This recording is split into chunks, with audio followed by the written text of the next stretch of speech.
সমালোচনা করবে তাদের ধর্মের সমস্যা, সাহাবাদের কোনো সমস্যা নেই। তাহলে হিজবুত তাওহীদের আকীদা অনুযায়ী শুনেন, 1 নম্বর সাহাবায়ে কেরাম ইসলাম থেকে বের হলেন, ইমাম আবু হানিফা ইসলাম থেকে বের হলেন, ইমাম শাফি ইসলাম থেকে বের হলেন, ইমাম বুখারী ইসলাম থেকে বের হলেন, ইমাম আহমদ ইবনে হাম্বল ইসলাম থেকে বের হলেন, 1400 বছরের সকল ইমামগণ ইসলাম থেকে বের হলেন।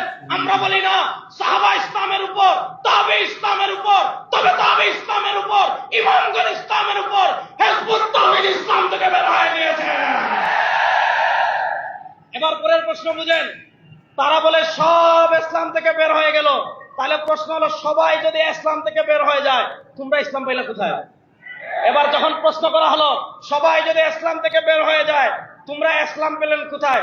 এই যে দেখেন ইসলামের প্রকৃত রূপরেখা, এই বইয়ের 50 নম্বর পৃষ্ঠায় বাজিদ খান পন্নিক কি লিখছে, দীর্ঘ 1300 বছর এই উম্মাহকে এই পবিত্র কর্মসূচি থেকে